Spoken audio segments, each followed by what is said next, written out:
Hello out there to Team Silo TV. Elysia here, back with Luke for another Silo Season 2 mailbag, this time covering through episode 5. So, spoilers for everything that's aired so far. And Luke, what's our spoiler policy otherwise?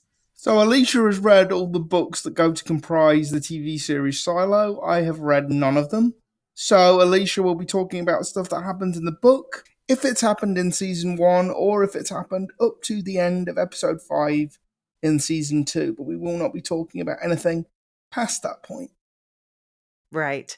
So yeah, I'll keep mum about any book stuff that hasn't yet happened on screen. But if you are interested in that sort of discussion, you can find breakdowns of all the books and short stories, plus 2 book spoiler pack season 1 rewatch episodes and weekly extra spoiler casts in the book club. And stick around at the end to hear more about that.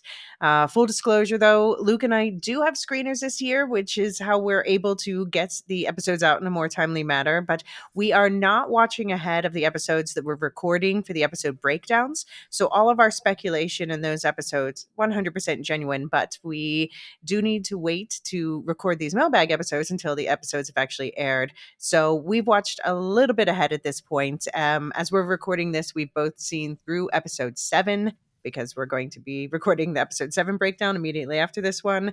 But we promised not to give anything away. Just a fun little tease, though. Luke, we know you were iffy on episode 4 and you were back on board for episode 5. What are your non-spoiler headline thoughts on episodes 6 and 7?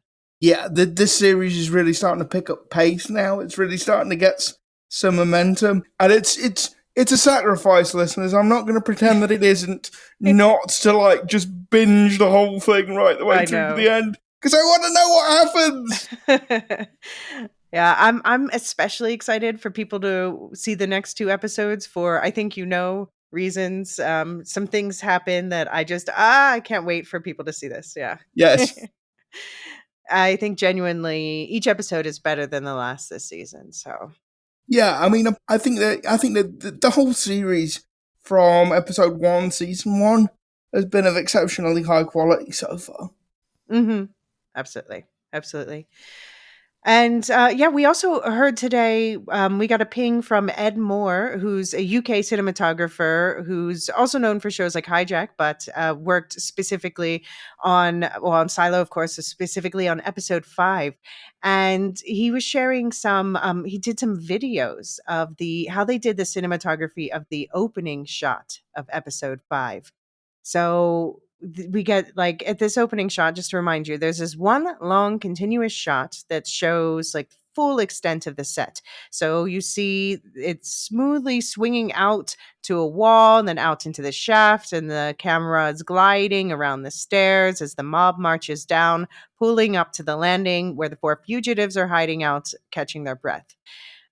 In Ed Moore's words, he says, used my DJI Ronin 4D for this, taking advantage of the superb connected sets to walk the camera down one alleyway, then a perfectly executed handoff onto a magnetic clamp on a computer controlled winch rig, which took it out over the void.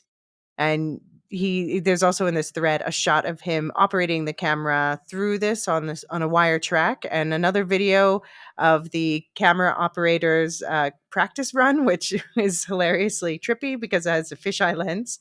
um, and yeah, and a shot of the control setup. So, and he says, so proud of this shot and the impeccable team of professionals that all had to be on their A game to deliver the results. You should definitely go watch right now on Apple TV Plus. Heart. So, Luke, you got to watch these videos as well. What did you think? I mean, it's really impressive. And Mhm. like, Rebecca Ferguson has said this in interviews. Common has said this in interviews. Like, the size of the sets are, really impressive. Because Mhm. obviously they don't have the complete silo, but they do have like a good cross section of staircase. Mhm. That's obviously shot against the blue screen background. It's really impressive. And thank And you very the hallways attached to that as well. Yeah, and the hallway, yeah, and the hallways that are attached to them. And thank you very much, Ed, if you're listening for that. Thanks for Yes. reaching out. That was very nice of you. And I'm sharing a link in the show notes with a post to that Blue Sky thread with his videos so you can take a look for yourselves. And I also want to thank, by the way, our friend Rebecca Fan, who has been sharing key behind the scenes videos with me this season. And I especially recommend the Adam Savage series, where he goes and he meets with key members of the crew and goes on, um, gets really deep into all the crafts behind silos, from action to costumes and various things. So I'll link the latest video she shared, which is about how the staircase set was conceived and built, but I recommend going to Adam Savage's channel and just searching Silo there to see the rest of them, because they're all very interesting behind the scenes stuff. But today, we are here to hear from all of you, to hear from the community.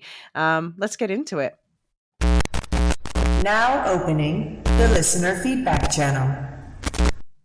So we've got some trailing feedback for episode 3, but mostly today we're going to be focusing on episodes 4, Harmonium, and 5, Descent. And the next mailbag, by the way, is going to be after episode 8, so after the holidays. So do keep sharing your thoughts via woolshiftdustpodcast@gmail.com. And we also hope that you'll check out our Discord and Blue Sky to chat with us as well. So the feedback, it's mostly in episode order. Sometimes gets a little mixed up. So let's just go along for the ride. And as I said, starting first, jumping back a little bit to episode 3, we had some discussion about Luke. You've talked about whether or not this entire silo setup could be a social experiment.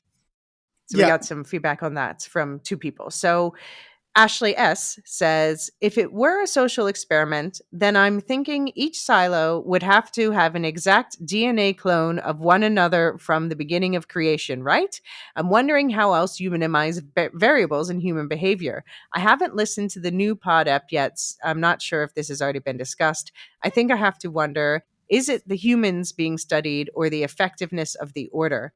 And yeah, I mean, Ashley, if they want to be super scientific about it, that's how they would have to do it.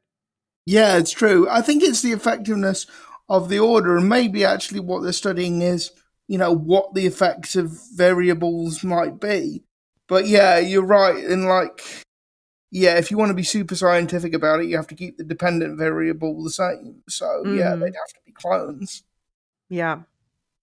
And Jesse adds, anything feels possible regarding the genesis of the silos, etc. But Occam's razor, to me, says it's simply a natural or climate disaster of some kind that humankind was ill prepared for. And for anyone who doesn't know, Occam's razor is basically a principle that says, in most cases, the simplest explanation is the correct one. So I've always thought it would have to be some kind of an environmental disaster, because it would have to be a disaster that you knew was coming, a disaster that you knew wasn't survivable on the surface, and a disaster that happened slowly enough that Hmm. you actually had time to build the silo. Mm-hmm. So I like that to me rules out war, a nuclear war, because you wouldn't have time to construct the silo. Or the only way that makes sense is if the silo were constructed in the aftermath of a Mm. nuclear war, possibly. But I've always sort of leaned towards this must have been some sort of slow moving climate change slash environmental disaster to give you time to actually construct the silos in the first place. Okay. Okay. I'm obviously not going to comment. For anyone who doesn't know, I do know the answers to this, or at least I know the book answers. Who knows with the show? She um, takes such joy when she's able to say that, listeners. I know a secret no, you. that's I know a. actually not how I operate. No, I wish I could comment, but I would get in trouble. She knows something we don't. She knows something No, we. yeah, but that's not a thing that I get off on at all. Actually, Uh, I'm a transparent person, which is why I love this the to be able to just like, but spoiler culture. I don't want to. yeah, This is the safe space. yeah, exactly. Okay, so after episode 3, Dan G says, it does make the world of silos so fun that there are so many different conceivable ways people ended up in silos. The possibilities dig deep into human myth and lore. This is what really good science fiction does. Yes, I agree. And he adds, Bernard, when bragging to Meadows about his speech, explained that he thought of it like a math problem. From my perspective, he solved the problem the way Data might, or even Beinar might, approach a similar conundrum. And he's talking character names, so those are capital letters. So tinfoil hat theory still alive. So basically, Dan has previously said that he thought that his tinfoil hat theory is that Bernard is some sort of AI, and which Data and Binar to AI character or robot characters. So Luke's making skeptical faces. It's not skeptical faces, but I just wonder whether this is like a massive double bluff because, again, my brain sort of automatically goes to Westworld whenever you give it half the opportunity. And of Sure. course, the Bernard character in Westworld is a host, is artificial intelligence. So, of Mm, course, actually, of course, that doesn't make no scratch that. That doesn't make sense because Hugh Howey wrote the book before the before TV. maybe Yeah, they've based Westworld on. No, I don't know. Okay, so after episode 4 now, Keith Moser sent in an email. So it's sorry if you so I actually got two emails on the same subject. So I'm going to read both of them, okay? So the first is from Keith Moser. It says, "Sorry if you already covered this, but one thing I just realized after watching episode 4 and listening to your podcast, and maybe a season 1 episode would make this question moot, but how does the book deal with Walker's agoraphobia? Does she remain hidden away down below after passing along a message about good tape? Or does the book also have Walker realize their affliction wasn't that big of a deal, to, quote unquote, or paraphrase, there wasn't any excuse big enough to make them stay in their room? Thanks, Keith Moser, Allentown, PA. And hey, I know Keith through the Academy of Death Racers, which is a group of fellow film nerds. And I guess I'm not really sure if I realized you were from Allentown before, but I guess I did. But it's kind of not that far from where I grew up. And so Howard also wrote, firstly, I love your podcast as well as Doom Prophecy. Thank you, Howard. Thank you for your wonderful work and further opening up this world. In relation to Walker and her issue, I get your point that it all happens quickly, but in a show that has two similar characters in that way, there has to be a clear differentiation in how they are being presented. Walker left her apartment because of her deep love for Jules, whereas Solo has been solo for however many years with no support network around him. So, Luke, I'll let you go first. What are your thoughts on this? yeah, I get that. I get that it might be. I get that it might be a kind of drag on the momentum of the story to have two characters going Mm-hmm. through similar trauma at the same time, but I don't really buy that because this is happening in two separate silos, two separate contexts. It may be happening at the same time, but like the email pointed out, it's happening under very different circumstances. And it's not that I object to Walker deciding to go out, deciding to engage with the world. Mm-hmm. It's what I object to is the fact that she seems to be doing this with minimal difficulty. And it's Hmm. that conversation with Carla where I can't remember exactly how it goes, but she basically said that she decided not to be agoraphobic anymore, and it's just Right. no, that just doesn't sit right. That just doesn't sit right with me. Yeah. Yeah, I do think that they are different circumstances that the two are in because, I mean, yeah, Solo's arguably had it worse. But to answer the question about the comparisons with the book, I got more into it and read some book passages on this in season 1, I guess episode 8, 6 and 8 or something. Is that where the episodes where this came up? But yeah, so anyway, I did go deeper into this in season 1. But to summarize, basically Walker eventually did leave to go. It wasn't about the tape, it was to go and watch Jules cleaning. And then after that, he doesn't just retreat into his room, but he's still cautious. So even much later, Jules notices, because Walker's a man in the books. But even much later, Jules notices that he finds like a kind of smaller space to exist in, somewhere where he feels a little bit more protected rather than being out in the open in a crowd or something like that. So it's something that lingers, but not doesn't he does get past it and is able to go out, but not walking up and down the silo. That's a different thing. And I see why they're doing this because of that. They want to build that whole romance with McLean, which doesn't exist in the books. And I don't object to the romance with McLean, And that's for like I sure. say, I don't have a problem with her being out. I don't have a problem with Walker in the show being out and about in the silo. I Hmm. just wish they would acknowledge that this is difficult Right. her. Not like I just decided it's silly to feel this way because, yeah. Yeah, you don't. Like I said in the episode, you don't logic yourself into having these issues, and you're not going to logic yourself out of them. Right. That's not the way it works. And by contrast, Solo in the books, he was out before Juliet came. He had already started to venture out a little bit and explore, so he was a bit more comfortable on that front by the time she showed up. Okay, next up, Christina J. After episode 4, she says about Meadows, I don't think at any point she wanted to die. She wanted her freedom to choose what fate came next, and if that fate led to death, she was fine. I agree, she isn't a hero per se, but she isn't a villain. Was she neutered all those years in judicial or chose to be oblivious to it all in rebellion to not hold up what she believes is a fraudulent government? Yeah, I'm with you on these thoughts about Meadows. I really liked Meadows. It was really sad to see her go.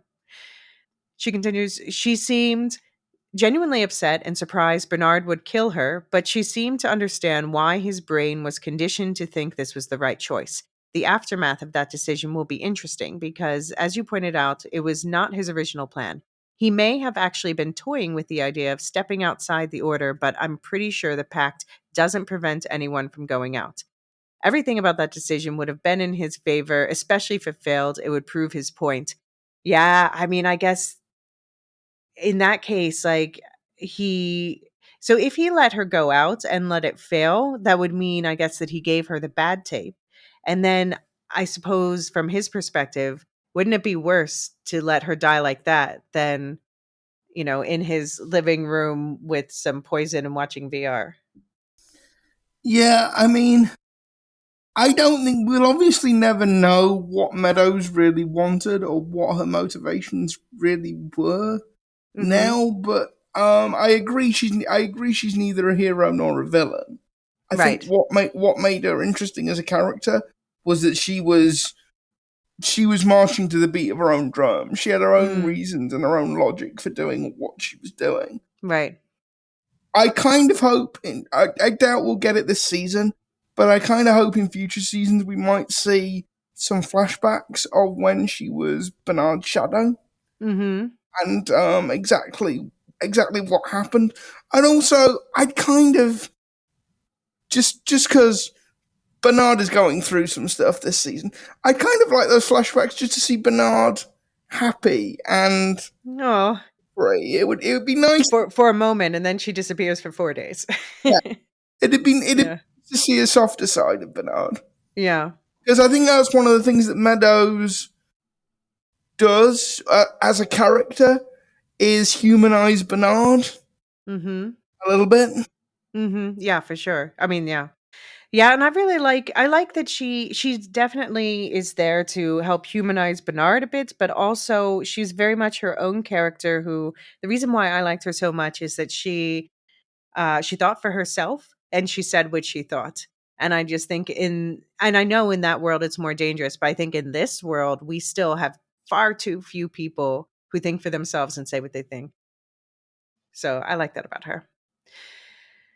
Okay, so Christina continues, Luke, you seem stuck on Bernard waffling after his initial speech of ingenuity, but Meadows flat out said he's a crap politician and she didn't expect him to be competent, which to me implies he isn't as good at politics, but as good at what IT was great at, subterfuge.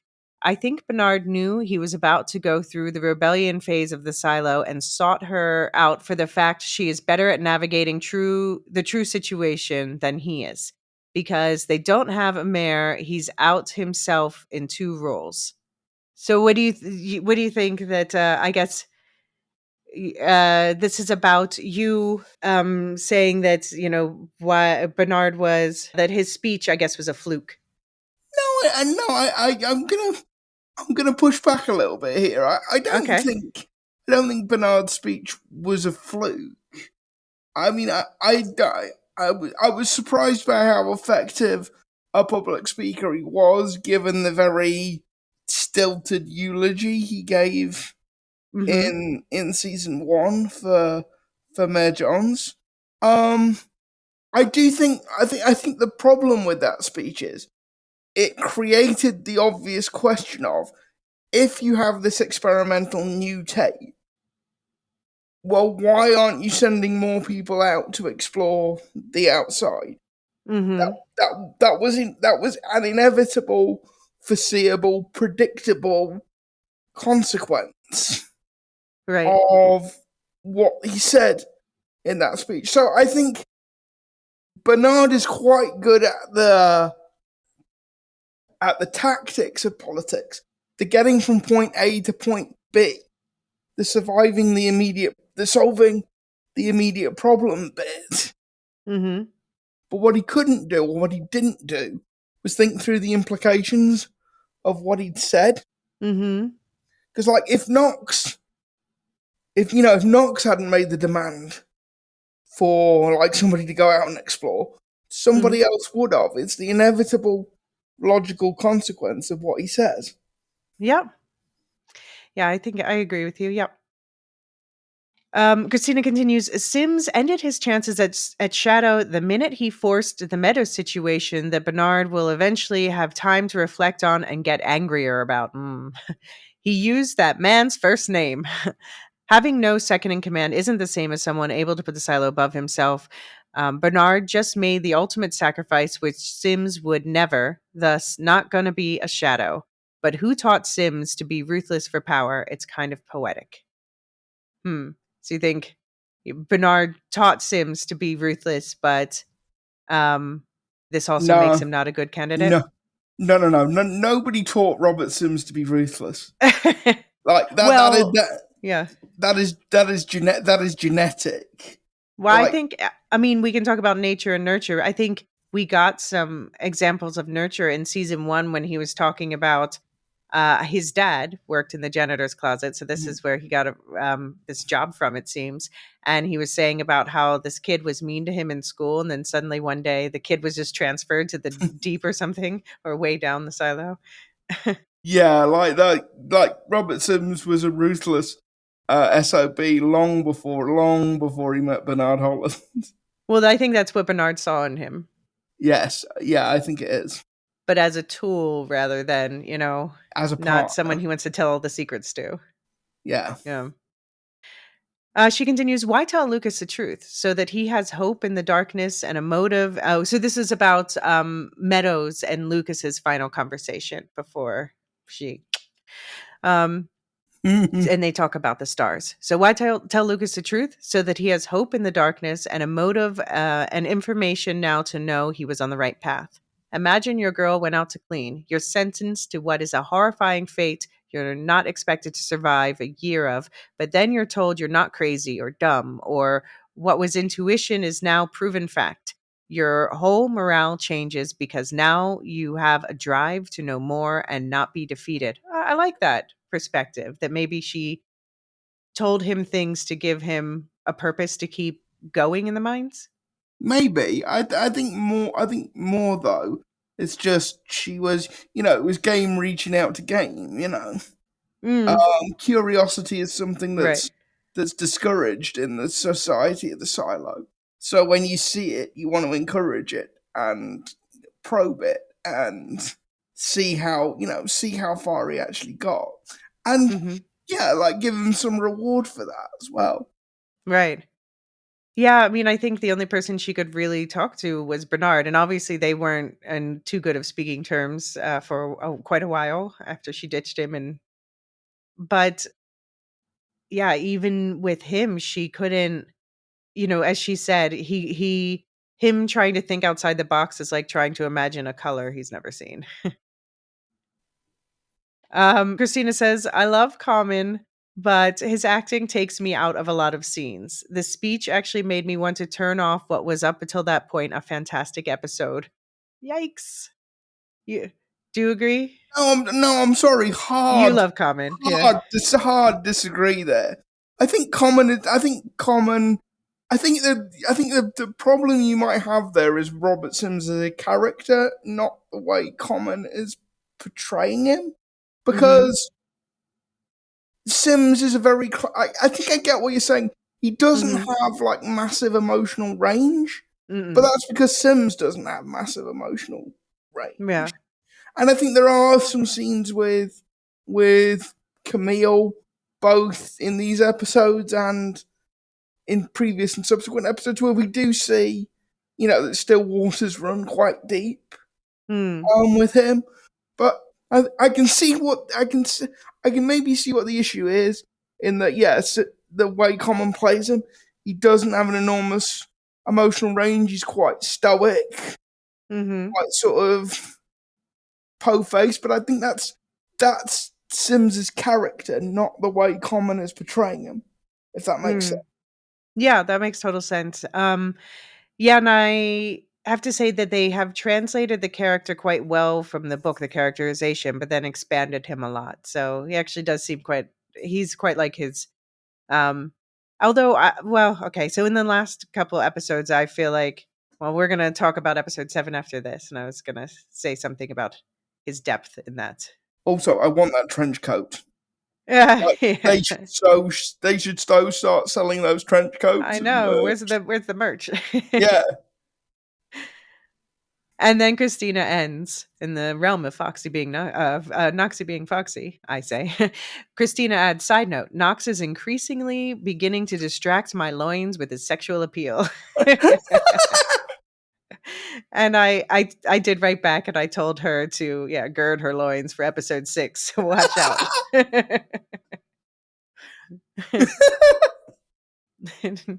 Foxy Noxie incoming.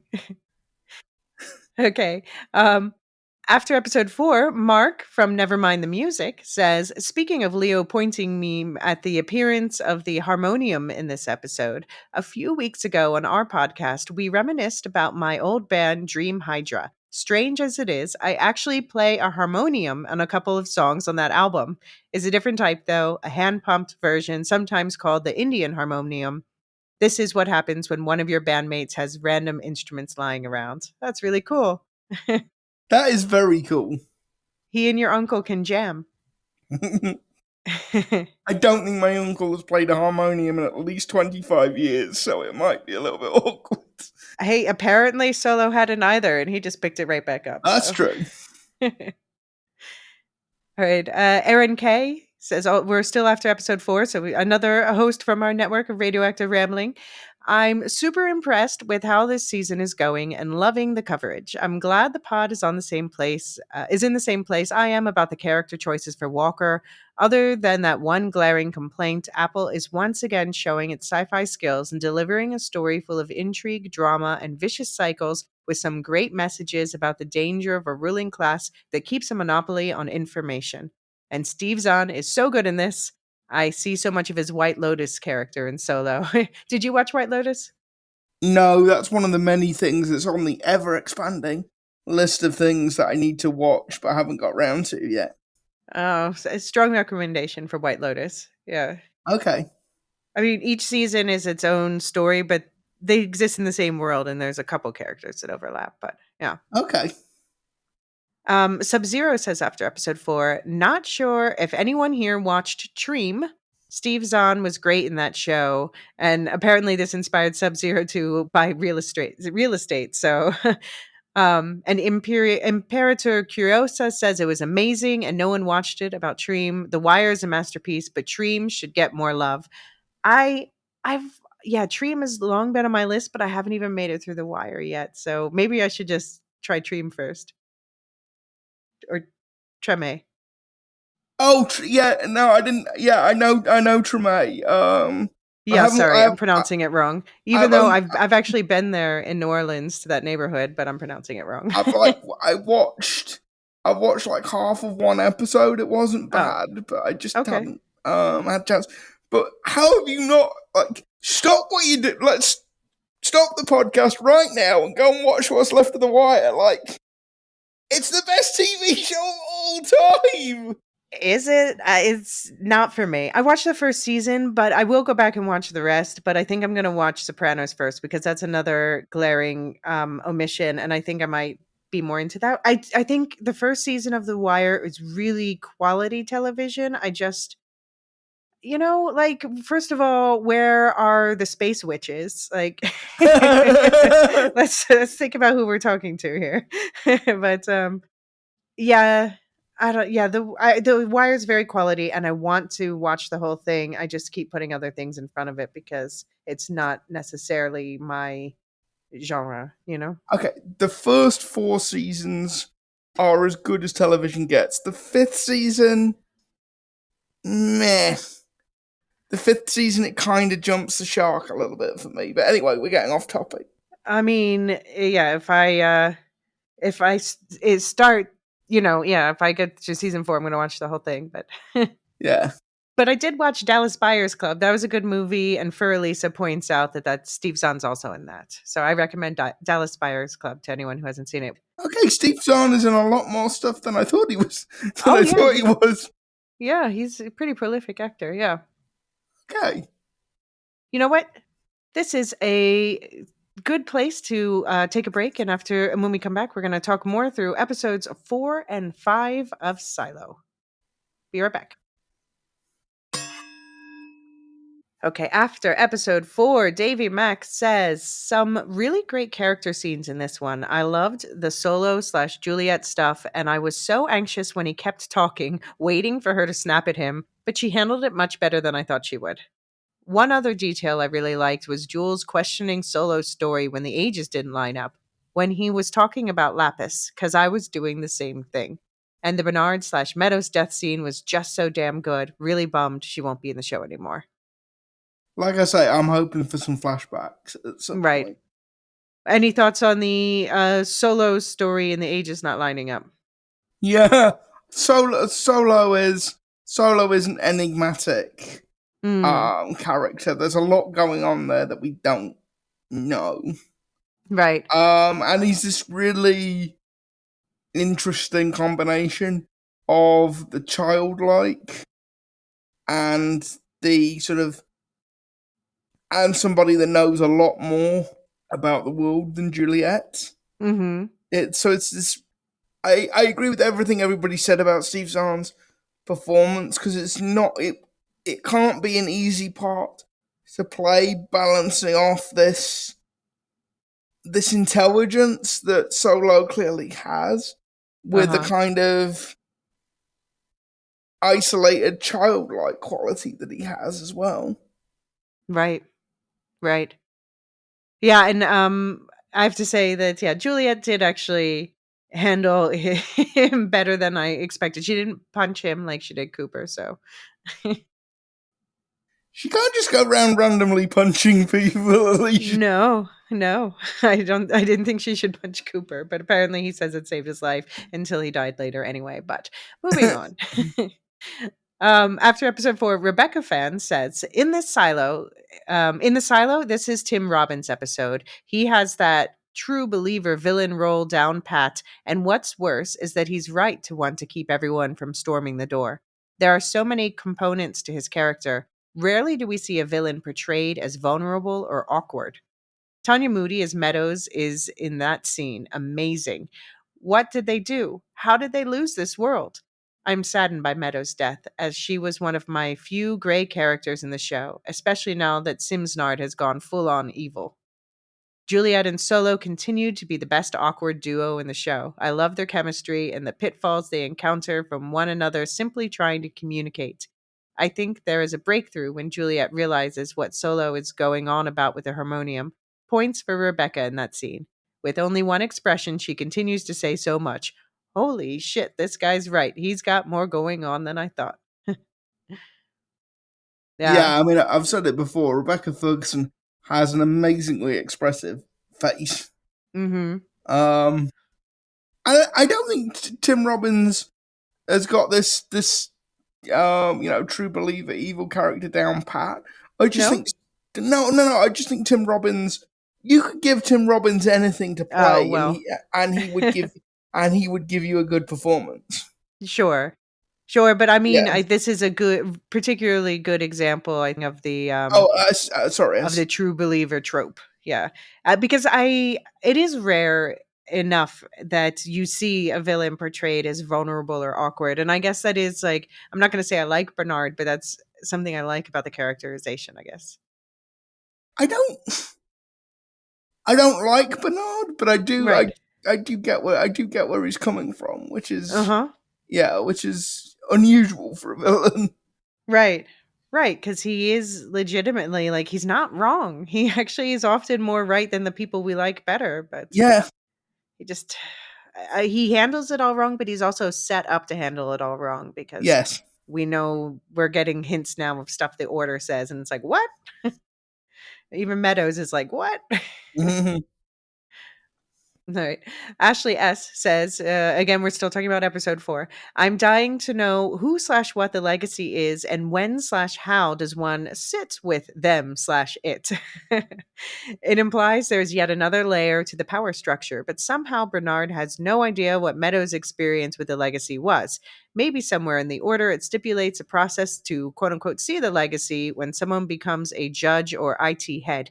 Does the same happen with the other departments? Why? And just to say, I would assume we're not going to comment on the legacy, but just I to really say, want to, but I can't. yeah, we're going to talk about the stuff after this when we do episode 7.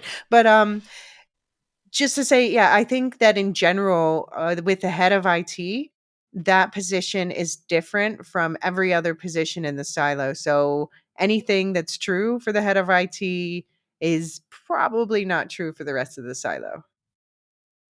Yeah, I think that's right.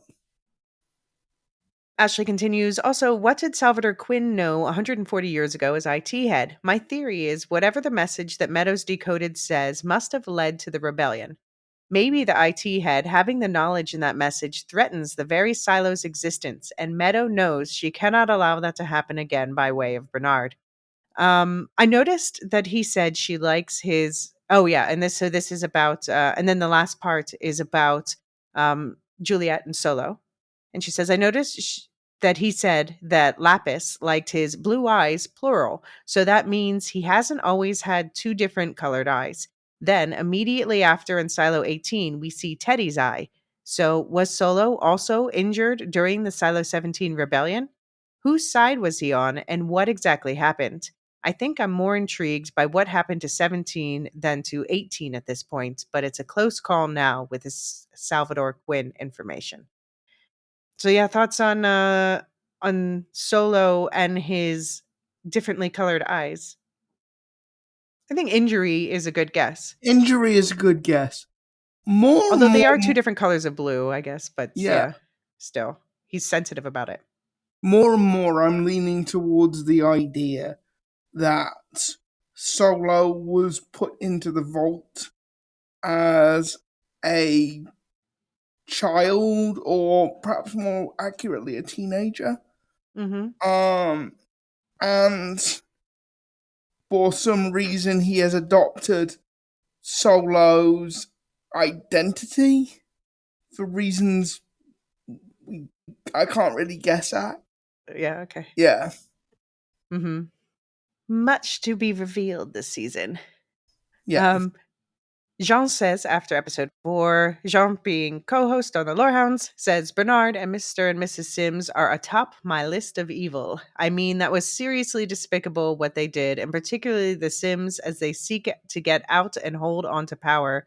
Bernard being tender and caring as Meadows died, both by his and in his hands, was stomach turning for me. Hmm. yeah. Like, yeah, this whole justification that this is something he had to do. No, Yeah. Bernie, you really didn't have to do this. You chose to do Right. this. But of course, he's going to be in such deep denial that, Sims gives him an outlet to place that blame on rather He than does. himself. Like, He poor does. me, I was forced. I was forced. But, there was discussion on the Discord also about people saying, like, wasn't he already planning this? And I don't know that I think he was already planning this, but I think he always knew it had to be an option. And I think there's some sense of relief in being able to blame it on Sims, but also that means his anger is getting funneled there. Yes, I think I think the nature of Bernard is he has contingency plans for his contingency plans, but that doesn't mean that he meant to do it or that he Right. wanted to do it. Can I ask you a question? Do you think Bernard would take his own life if he thought it would help the silo? Yes, Yeah. So you yeah, think he's a real true believer? yes, I think he Hmm. would. I think you're not wrong there. Yeah. So episode 4 again, Paul Kent says Solo and Jules like busy mother and hyperactive child, perfect acting, Zahn is brilliant. The show needed some light relief from the evilness in Silos 18. Yeah. Solo's is good relief from that stuff. Um yeah, we were all like Solo at his mental age. Jules doesn't give a damn about elephants or lions, just wants to keep fixing or making stuff. In many ways, her and Solo are very much alike. They need their projects. Yeah, I don't think Solo has a mental age. I mean, he knows a lot. It was Solo's Mhm. idea with the harmonium. I don't think he has any kind of No. disability or any kind of developmental issue. No, I don't think well, social development obviously, but just because he was so isolated. So that's where it's his mental age, I suppose, because yeah, Yeah, okay, yeah, it's that been yeah, decades since he interacted with other people. yeah, that's true. And it seems like his last direct interactions were contentious based on the dead bodies outside his door and a message on the wall. That's one way of putting it, with two corpses lying in the. Yeah. Yeah, yeah, I don't think that went well. no, yeah. So episode 4 again, Maureen D says, great episode. Knox is redeemed. It is horrible how they got set up. I hope they have more apples. Um, That was quite a Last Supper with Bernard and Meadows and VR goggles from 2018. I agree Meadows should have seen his betrayal coming, though. The Lucas scene with Meadows was curious. Maybe she wants him to see something in the mines. Maybe we'll see more of Meadows in flashbacks, like what she did find on the hard drive, and where did she go for 4 days to the mines, or was she somewhere gazing at the stars? The rebellion begins. And then the VR for Bernard is the equivalent of the drugs for Gloria. That's an interesting perspective. I see that. Everyone has their numbing things, that what they turn to escape. Yeah, I mean the one thing I would say in addition to that is we do see Bernard using alcohol as a crutch Mm-hmm. throughout the show as well. Right. Yeah. Yeah, I'm I not saying mean, I'm not saying he doesn't use the VR headset as a means of right. escape, But he but also it's not the uses only. alcohol. Yeah, Yeah. it's not the only one. Right. Maybe not to the extent that Meadows was, but yeah, Yeah, they spent a lot of time on his drinking. Um, Nancy says also for the 2018 date on the VR goggles may be the most recent history relic we've seen so far in real life. The dates on other relics, like the Pez, could have been from the 60s through 80s, though the size of the hard drive is relatively small, so possibly newer. Also, another specific Earth location with Costa Rica. And yeah, the hard drive, it seems to just be an old silo hard drive because it has a cleaning video. So it's something they were using inside the silo after the apocalypse. yeah, Yeah. And of course, this was all before Nancy saw Lucas come back up and talk to Bernard. So yeah, we still have to see. We still have to see. After episode 5, Nancy said, also, it was interesting that the HR page seemed to have staff photos, but everywhere else there are only paintings of people. And yeah, we got that little bit of exposition, very easy to miss in season 1, where basically they said there is a camera where people get ID photos taken. They use actual photos for IDs, but nobody has cameras at home. yeah, After episode 4, Lestu says there's so many different factions going on in this show. You've got Mechanical, the Mids, Bernard, Sims, and whomever else seems to come around. Sooner or later, don't they need to coalesce into us versus them? Wouldn't it be interesting if Sims and Bernard were on opposite sides? Like, well, Luke keeps predicting they're going to kill each other, so I think No, one of them is going to kill the other. one of them is going to kill the other. Yeah, Sorry. one of them is going to come So out you of it predict one will alive. survive this season and one will not. Yeah, exactly. Okay. Okay. Her royal bubbliness says also after episode 4, Solo is so cute. He's probably not seen anyone to talk to in years, and that's why he just is rambling on and on. Bless him. Um, Alicia, are you happy and satisfied now? Your boy Lucas is finally here. Haha, look at that beautiful face. And yes, I did.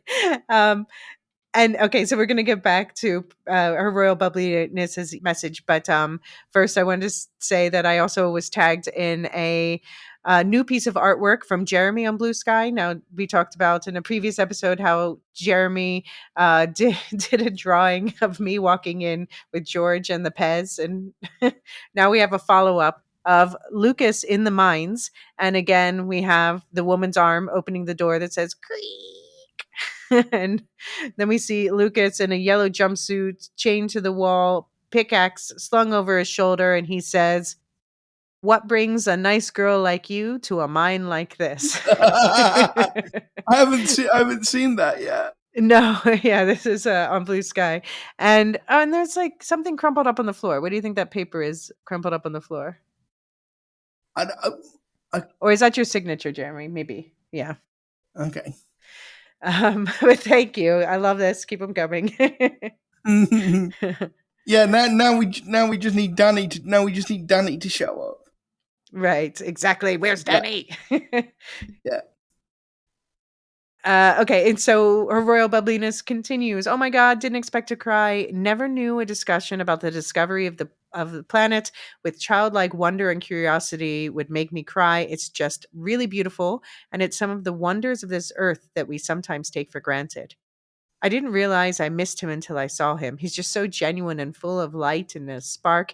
That world doesn't deserve him. He thinks differently and has something new to offer. Can see why Juliet liked him. When Solo was worried about someone else getting into the vault, the camera angles weren't helping. It kept looking like someone was watching them. I held my breath until he finally entered the vault, too. I was paranoid with Solo. So, yeah, again, another plus point in the cinematography that it continues to be superlative for the show. It does. Meadows and Bernard, the little looking down. Oh, yeah, the little looking down when being asked for dinner. Okay, side eye. By the ending, I was just pissed and pissed at myself that I forgot who Bernard was for a hot minute because of a little stammer shoo. Now I want Bernard to die. Side eye, snort emoji. Well, Yeah. don't hold back your royal bubbliness. Tell us what you really think. I mean, I think Meadows must have felt the same that she like was probably like, fuck, he poisoned me. I forgot for a moment who this man was. Yeah, I still want to know: did he poison the mushrooms, or were the mushrooms poisonous? It's a small Mm, detail, but I think you can read it either way. yeah. Yep. Okay, we are switching to episode 5 now. Switching gears.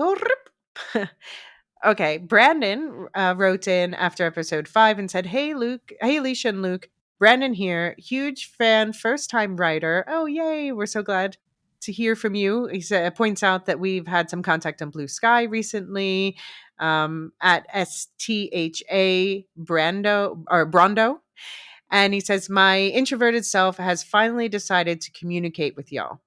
I thought this was the best episode of the entire series thus far. I agree. The two Silo stories are tying together nicely. Bernard is a menace to society who isn't as smart as he thinks, needs someone to make coffee for him and fix the hard drive. And I thought the small bits of acting this episode between Juliet and Solo were top tier. Ian Glenn had me tearing up with that monologue. My one gripe with the episode: how is Judicial so incompetent at tracking? The first couple of times Mechanical got by them, I understood. But then it just becomes a bit of a joke that they just keep running by groups of raiders. Haha. What do you think? Yeah, I think this is kind of one of those things where I absolutely agree with you, Brandon, but I've kind of decided to let it go on the grounds that it is a TV. It is a TV show. But yeah, Uh-huh. I do get what you're saying. It's even worse when you consider that it's an enclosed environment. Right. There are only so many places they can go. I mean, I think that one thing that they added from the books that kind of explains this a bit better is Amundsen, because he's just This is true. This is true. But I do want somebody to do like a supercut of all the scenes on the stairs and Mhm. set it to the Benny Hill theme music. I think that would be funny. Yeah, you could definitely do that. So Brandon concludes, as someone who hasn't read the Wool series, my bold prediction: Juliet and Solo will pump the water out of the silo they're in, and the rebels in the main silo will end up with Juliet and Solo. Bernard will discover the silos are connected too late as the people start flooding into the other silo. Cheers from Ottawa, Canada, Brandon. What do you think of that prediction? Really nice to have you on board, Brandon. Thanks for the email. And you know what? I can see that happening. Not something that I'd thought about before, but yes, now that you say that, that would be a great ending to episode 10. That would be a great cliffhanger to leave the series on. So Hmm. I am on board with that. Yep. Can't say anything because books, but yeah, okay. I mean, but yeah, I do. There are so many differences between the show and the books that I am wondering if this is going to end like the end of the first book, or what if it even ended like the middle of the third book. um Readers know what I'm talking about, but yeah, it's got me my head reeling too. So I'm not really sure where this is going, because the changes too change things. So I'm like, well, how can things happen that way if but sometimes Yeah, they bring it back in line. it's like the cumulative, like the ripple effects of the Mm-hmm. changes they're making. It might be Exactly. quite small, but it can have big consequences. Right, and there's some quite big changes actually, so Okay. yeah. But then sometimes, like, they'll introduce a character like Meadow, and you're like, "How can this possibly proceed as planned?" And then Meadow dies, and you're like, "Oh, well, that's how." So, yeah, you never know what's gonna happen. Simon Young says after episode 5, great Will Shift Dust episode. Thank you, Simon. I'm reflecting how much the different characters' relationship with the pact is an analogy for religion, which makes me wonder, is Bernard a sincere but deluded true believer, or a cynical narcissist, or both? So, yeah, second person who's bringing up this true believer. But I think, yeah, when I asked you about whether we thought he would kill himself for the cause, I think we agree he's a true believer, but Yes. also a cynical narcissist. I think he's cynical about people. This is the thing. He has a deep sort of passion for preserving society, but he doesn't actually like the people in that society. Mhm, And that is like a trait of true believers. You look at people like you look at people like Mao or Lenin or any number of Nazis. They have this very exalted idea of the people, as a mass, as an idea, but they don't actually care about human beings as mm, individuals. They're just pieces to be moved about the board. mhm, And I think this is true of Bernard. He sees the people in the silo as abstractions, mhm, as things to be protected and improved and managed, but not as individuals that he can relate to. mhm. Yeah. So you Y- can be both a believer and a cynic Mhm, at sort of different levels of analysis, at sort of depending on what level of analysis you're looking at his character from. mhm. Yeah, and I do agree he's probably a bit of a narcissist. I think that one of the things that really rubbed him the wrong way with Meadows is that she is clearly, I mean, I don't want to say she's smarter than him, because there's different types of intelligence, but she is a more um creative thinker than him. Yeah, and I She, think she sees. more visionary. I think she sees Bernard in a way that nobody else does Mhm. because she was his shadow. Because she's been let in on the secrets of IT. She Mhm. can look at Bernard in a way that nobody else in the silo can. Right. Right. But is that good, or does that make him feel seen, or does that make him feel seen in a bad way? A bit of both, a little from column Mhm. A, a little from column B. Yeah. Yeah, let's be honest, it was never gonna work out between them. But I really wanted it too. I know, I know.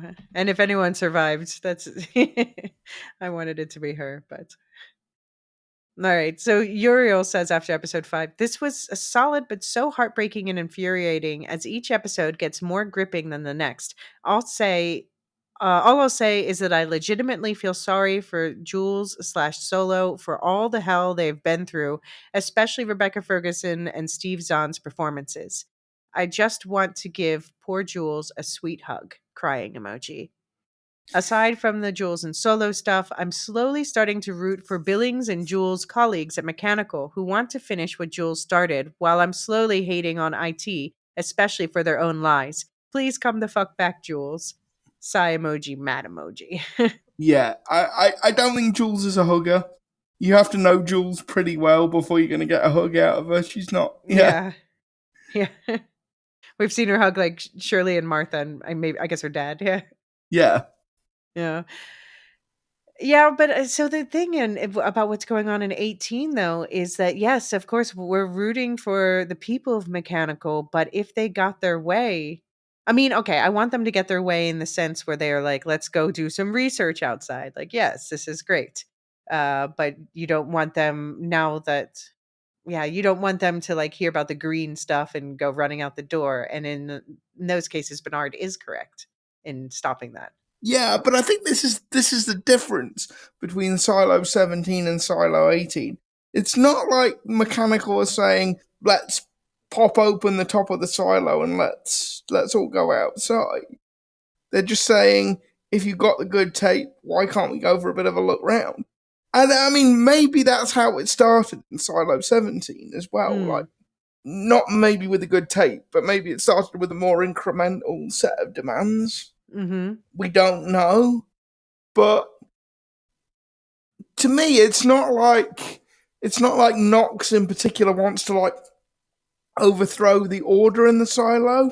Mm-hmm. He just wants to negotiate. He just wants to be taken seriously by Bernard and the people in the up top. Mm-hmm. And it's not like they don't have a legitimate set of demands. Mm-hmm. It's not like they have an unachievable set of demands. I think Bernard is making this situation worse by just treating them as outlaws. I think if you Mm-hmm. actually sat down with Knox and Shirley and the other people from Mechanical, you could at this point hammer out an agreement that everybody could live with. But that's not where Bernard's head is at. But I do think But it's where but I do think it's where Shirley and Knox's heads are at.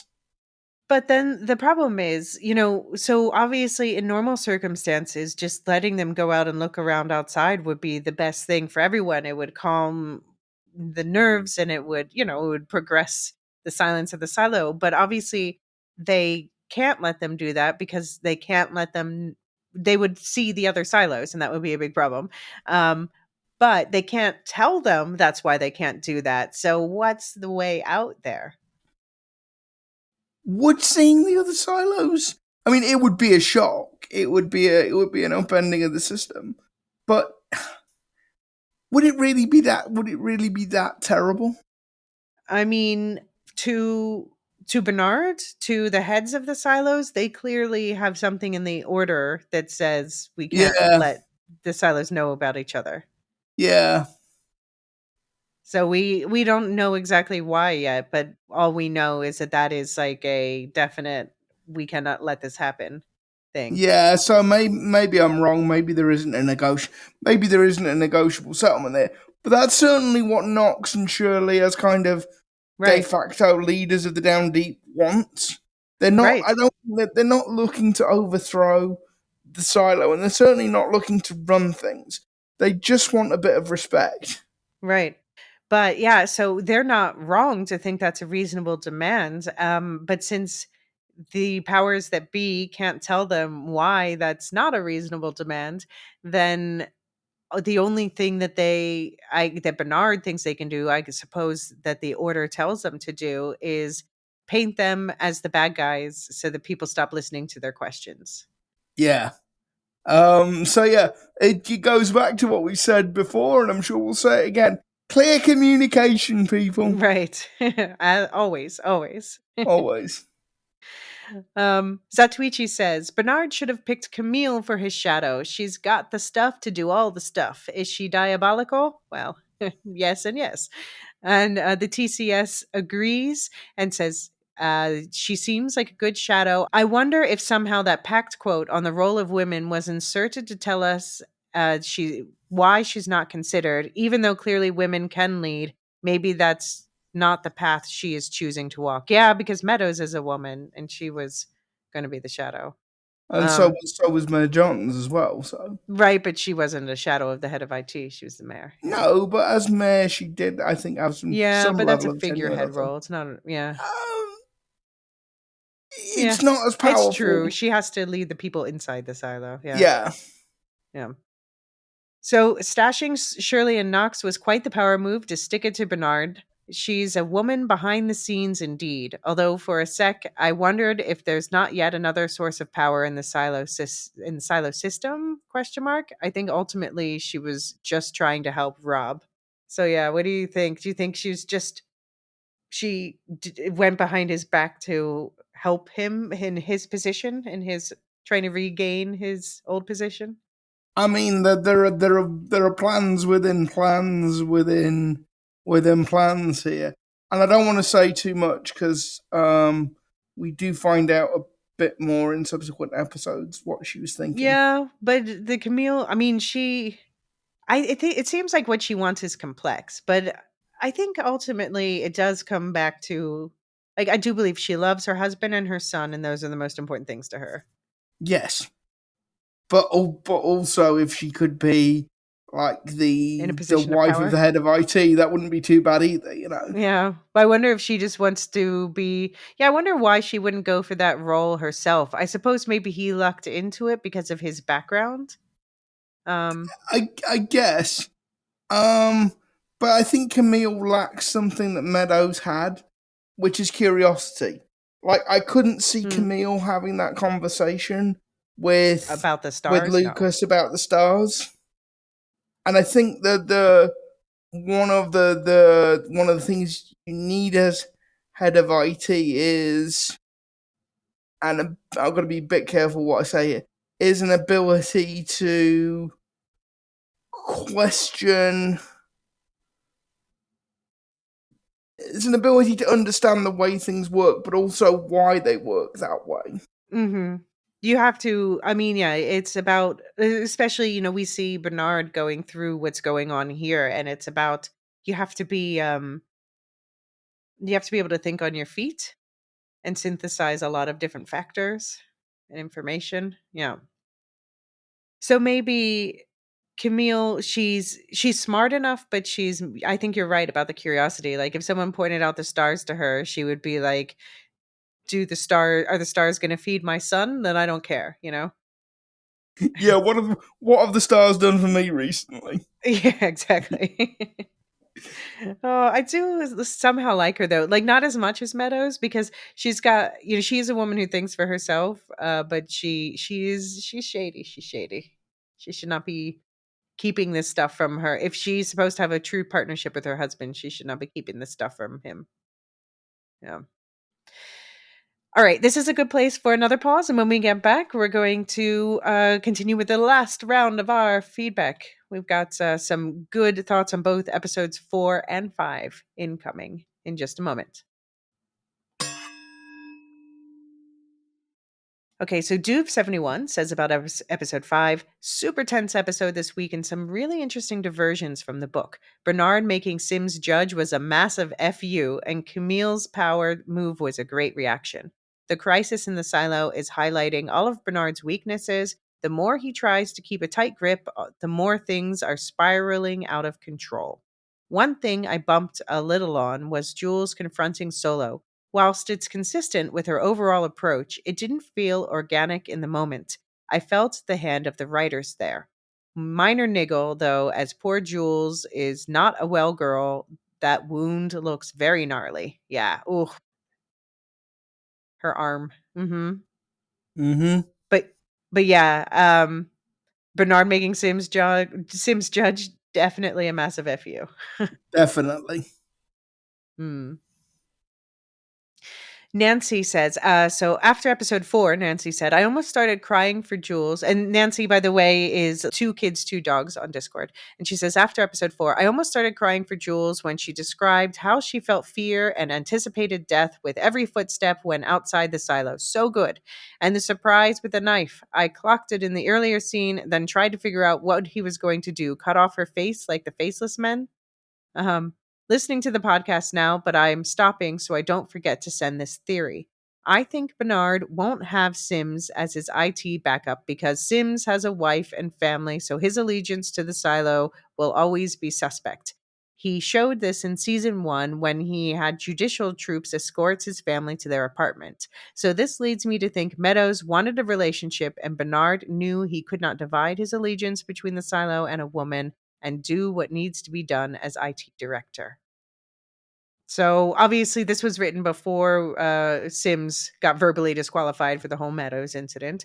Um, but what do you think of Meadow that Bernard stopped himself from having a relationship with Meadows as like a mirror to Sims is too close to his wife, and Bernard didn't want that with Meadows because Bernard knew he would always have to put the silo first. Maybe. Maybe. I think it makes total sense. I think it's I think it's clear that Bernard loved Meadows and that Meadows felt something for Bernard. Mm-hmm. Um and like if you are the head of IT, the only person you can have a relationship with is your shadow. Mm-hmm. So there is an interesting question about which came first. Um I'm not sure. Um I can certainly see where that email is coming from. I really think we need to know where Meadows went for those 4 days. Yeah, yeah. Yeah, Yeah, they teased it. They have to answer that question. yeah. After episode 5, Nancy says, I think Camille did what she did so Sim's replacement would not be able to catch, quote unquote, the murderers and be successful. Yeah, I agree. Absolutely, it was to make Sims look good. I love these deviations from the books, keeps us on our toes. We had to move back from Jules and Solo to get the excellent plot and character development back in our home silo. Remember, this series is 10 episodes. Thank you, Apple TV, for investing in great TV. So yeah, she's urging patience for people who want the answers in the mid-season point. Which, yeah, fair. Fair to both parties. Jumbaruni says after episode 4, Steve Zahn is doing an incredible job portraying a man child who grew up alone since he was a child. My guess is Solo was Russell's kid, and maybe Russell was teaching him and guiding him towards becoming his shadow. Then, when the rebellion happened, probably officially declared him his shadow right before he went out to check for survivors or something. Every episode has been doing a great job answering one mystery and setting up another. Love it. Um, what do you think about the Russell's kid theory? Yeah, like I said earlier on, I'm leaning towards the idea that Solo was a teenager when he was up as a either a child or I think a teenager in order to make the timeline add up when he was sort of placed in the vault. Well, we don't know exactly what the timeline of the rebellion is. We know that it was at least 25 years because it was before Meadows was Bernard's Mm, shadow. So it was at least 25 years, but that doesn't mean it wasn't longer. that's true. That's true. Yeah. But yeah, I'm definitely leaning towards the idea that during the rebellion, Solo was a child or a teenager. Hmm. Okay. Okay. And after episode 5, Chumbaruni says, I had a feeling Bernard would fuck Sims over somehow. Only a matter of time before Sims either makes a move against Bernard or vice versa. Yeah. For me, the most interesting part of the story to try and parse after this episode is trying to figure out who exactly Bernard will want to make his shadow moving forward. This is definitely the question. I'm thinking it won't be Sims, Camille, or Billings because of their commitments to their families over the silo as a whole. Yeah. Yeah, I guess that's a good point on Billings as well. So that doesn't leave many options. Either Sims replacement Amundsen, psh, that was Alicia making that sound, or Lucas Kyle. Out of those two, I'm starting to think it's going to be Lucas after today's episode. Not Amundsen with the stapler. he's never, he's never. You are never gonna forgive him for that stapler. I mean, actually, I thank him because it's a joke that keeps on giving. um, So Chumbaruni continues, rebuilding the hard drive will earn Bernard's trust, talking about Lucas. Then Bernard will ask for more help with different things, which will eventually lead to him just making Lucas his shadow. If Sims makes a play at Bernard, it could just expedite this process too. Also, beginning to think that maybe Meadows giving Lucas more information about the stars wasn't really about trying to stoke the down deep with further dreams of the outside world, but to enlighten him a little bit and get him into the headspace that he is smart and that he can be someone who makes a significant impact to the future of the silo. So, this is very similar to what we were talking about before. Um, I think that would be a stretch for the writers, but I'm beginning to see it in hindsight. I don't think it's a stretch. I don't know. Doesn't seem like the Down Deep is going to need much more to stoke their fire. So just wondering what exactly that confession about the stars to Lucas was really about. If Meadows is so smart, like everyone keeps saying, even though I'm not really buying that based on what we've seen. Oh, damn. um, yeah, I mean, I think it's what Luke and I were saying personally earlier that she just doesn't have people to talk about these big ideas about the universe with. Yeah, and I've got to be. I Yeah, I'm not saying anything more about Lucas Kyle because No. yeah, zip it. Yeah. Anyway, another great episode. Can't imagine Juliet is going to die, but more so thinking that this is her ticket inside of Solo's vault. Excited to see how it all plays out. P.S.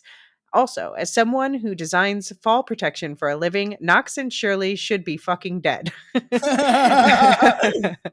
That winch cable would have bisected them cleanly when they hit the bottom. That looks like 10 ish stories at least, and a fall of even 1 to 2 stories under those circumstances would have killed them both.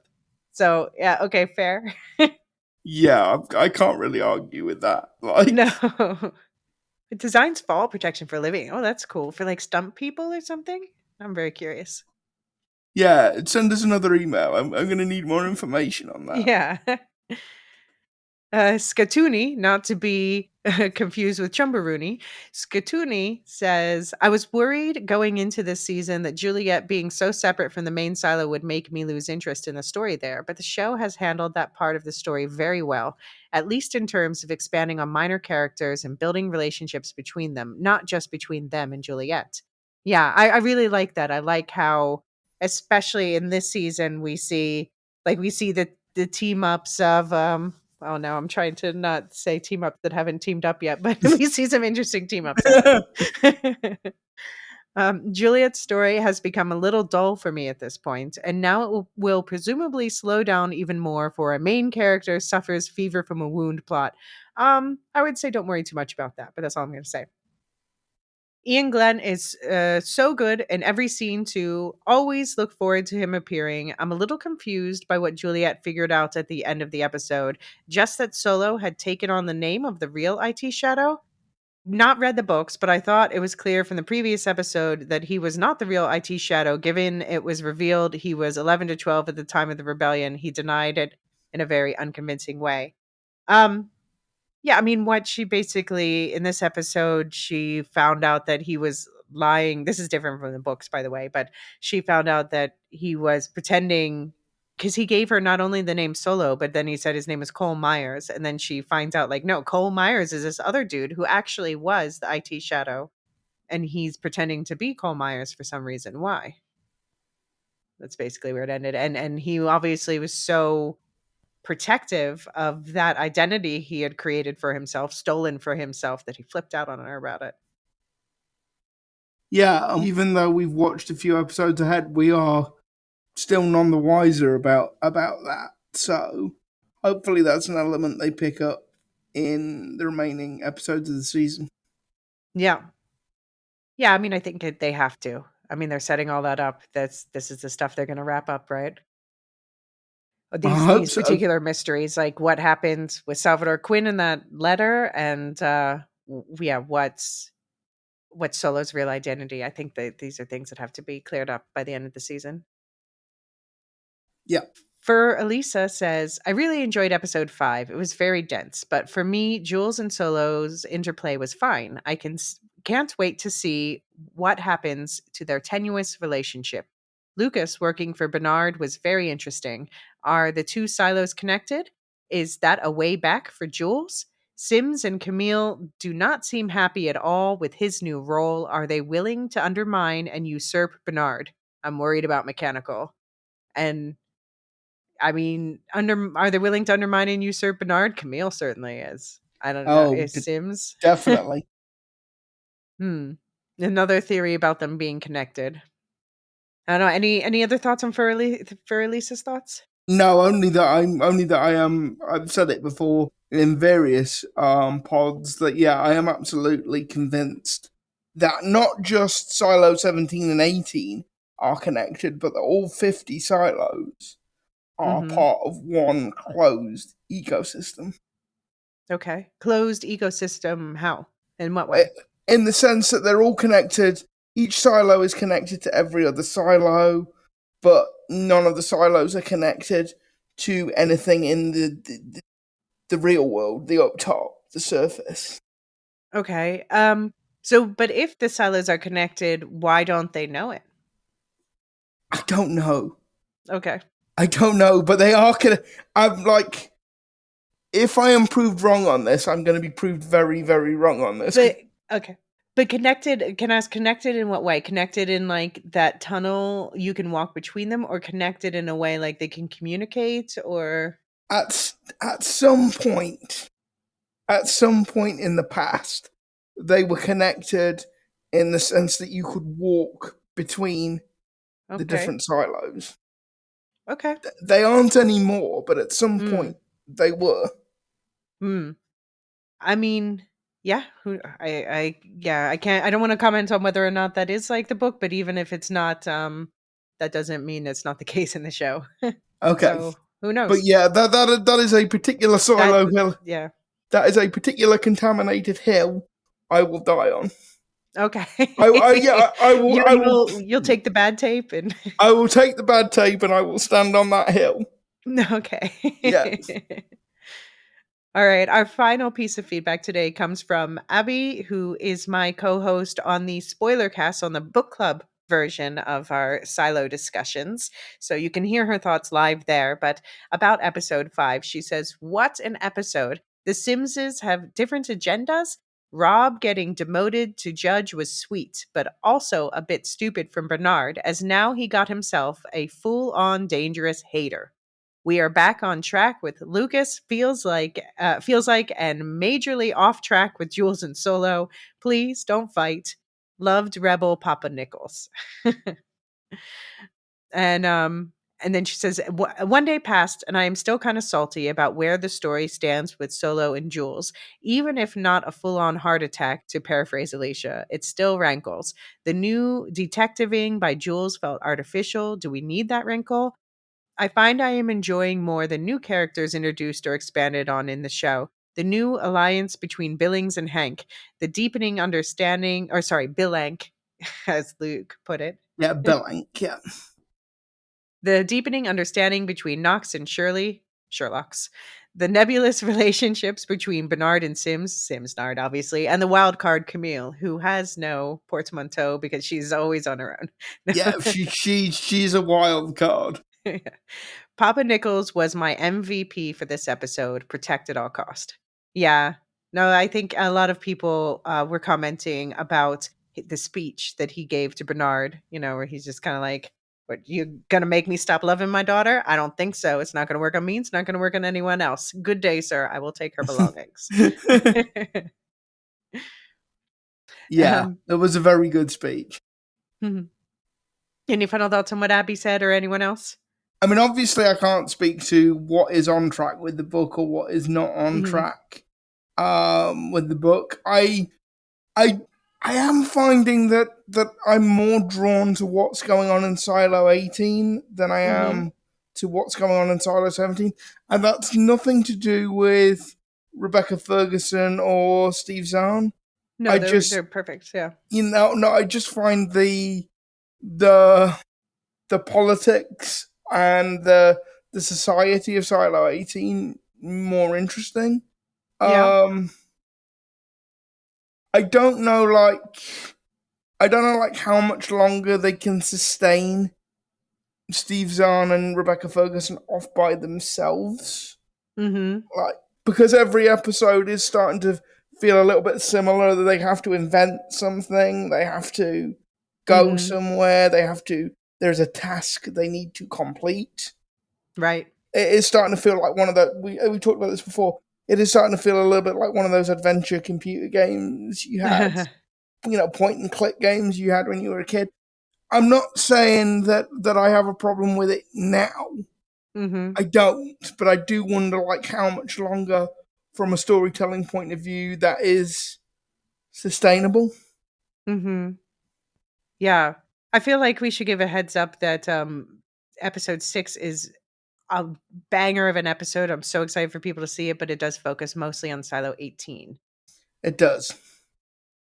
So their story is definitely not slow in that episode but they appear at one point, but yeah. Um yeah, I guess we'll leave it there. Yeah, I love to hear everyone's thoughts. A lot of, prescient thinking as someone who's watched 2 more episodes and read the books. I think you are all asking the right questions, asking a lot of questions that make Luke and I think about things in new ways, and that's why we really love doing these feedback episodes. Yeah, so thanks for everybody for taking the time. And if we didn't get to your feedback, that doesn't mean we haven't read it. It's just Right. we have to keep these shows to a reasonable length. Length. Yeah.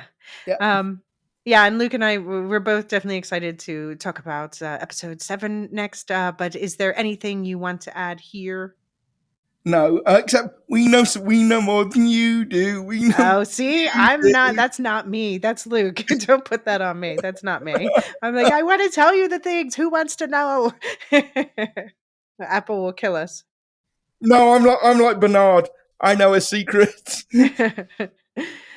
Well, we definitely want to our next feedback episode, as I mentioned before, it's going to be a roundup of episodes 6 through 8 after the holidays. So please do keep sending in your feedback. You can email it to woolshiftdustpodcast@gmail.com. You'll find that link in the show notes. Voicemails are also welcome or encouraged. We'd love you to join with your voice on the pod as well. And do also check out, there's links in the show notes to the Discord and Blue Sky. We'd love to chat with you there as well. And the spoiler cast discussion with Abby for this week, again, is the nature of the apocalypse, as in what actually happened that made this whole silo system start and how things got this way. So that's available to subscribers and season pass holders, where we talk about how things are different in the show and the book, and what that means for the future, basically. And a big welcome to the newest Silosins and Storiesins who have joined. I will be shouting out the newest members by name during the regular weekly breakdowns. Those who are subscribed on Supercast and Patreon monthly. Around the time that this comes out, you will also be getting our Christmas special about A Christmas Carol and the goblins who stole a sexton, which is a short story that once you hear it, you're gonna be like, oh yeah, that was definitely the precursor to A Christmas Carol. Yeah. So do check out. We have our teaser episode about what exactly we're covering already out, so you can check that out and watch along if you like, or just listen because you know the plot to A Christmas Carol, don't you? But there's also an option for people who are not interested in that stuff, not interested in the Dune stuff or other Hugh Howey stuff. You just want Silo. Is something called Silo Season Passes, where you can get a batch of episodes for season 1 in books or season 2 or the two together for a single one-time fee. You'll find those links in the show notes as well. And thank you so much, by the way, to those of you who have recommended us to friends, as I've heard from people, or left kind reviews. It's really good to know, reading these reviews, that even book readers appreciate the book comparison reminders. And we're so glad to hear from the new friends we've met on Blue Sky. And there's really no better compliment that you could give us as individuals than calling us witty. So thank you for that. These reviews are not only a huge help in nudging the algorithms in our favor and helping would-be listeners on the fence to give us a try, the encouragement is also just, it really brightens our day, which, speaking for myself here, can really be the boost I need on certain days because this podcast's a lot of work. So thank you for letting us know the effort is being seen and appreciated. And we can't tell you how much it means to us that you're here listening right now. Yeah, and I, for one, have a giant ego that needs to be fed. So thank you for that. Well, speaking of your giant ego that needs to be fed, let's talk about your other podcast venture. So How's it yeah, could be said? it could be said I do that with my co-host Will Cooling and Simon Alvey. Two of my friends from university. We talk British politics, we talk international politics, we talk culture, and whatever else takes our collective fantasy. Whatever else takes our collective fancy. We've just done an episode rounding up the general election in the Irish Republic, the strange resignation of Louise Hay, the former British Transport Secretary, and inspired by our Christmas Carol coverage, we each named a historical event that we'd like recreated with Muppets. So if you want to listen to that, please check that out in Apple and all good podcast platforms. And you'll find a link in the show notes as well. And do also check out the Lorehounds feed, where David and I are doing weekly Dune prophecy breakdowns. Luke, I think you're still on episode 1 there, just too busy with other stuff. Yeah, no, I've got some time off over Christmas. That is going to be my project over the Okay. holidays. Yeah, Yeah. only 6 episodes, so it's almost done this season. Okay. Mhm. And John and Marilyn are also doing some mid-season coverage of the Skeleton Crew over there, which is a show I am really, really enjoying. So I'm sending in voicemails because I'm just too busy with this stuff. But I can't wait to break down the Skeleton Crew eventually once we get to Era 7 on the Star Wars Canon Timeline podcast. And also in the Lorehounds feed, there's a Wicked one shot coming out this week, and also it's kind of a hybrid of a one shot covering Joker Folie 2, which is now available on streaming. But also, it's Jean and I did our first versus episode. So we have Joker from DC versus Madcap, a Marvel character, and we talk about the characters and what would happen if they fought. And there's also, of course, always lots of other stuff happening there. And do check out the other affiliates on the network. Properly Howard is in the middle of their A Few Good Films series based on the cast of A Few Good Men. The Star Wars Canon Timeline podcast from me, obviously. Radioactive Ramblings is doing their coverage of Arcane and Ghibli and Red Rising, the book series. Nevermind the Music is always bringing together music and psychology, and hopefully a future episode on Mark's experience with a harmonium. And do catch up on the separate Severance feed, where the guys from Properly Howard and the guys from the Lorehounds got together, and they are covering Severance season 2 coming up, so you can binge the season 1 coverage to catch up. Okay. Final thoughts, Luke? No, you've squeezed this lemon dry, Elysia. I do my best. That's how we make lemonade. All right. Well, we'll be back in your ears for our episode 6 breakdown on Friday. Before then, I really recommend you get that boo-boo on your arm checked out. It's not looking too good.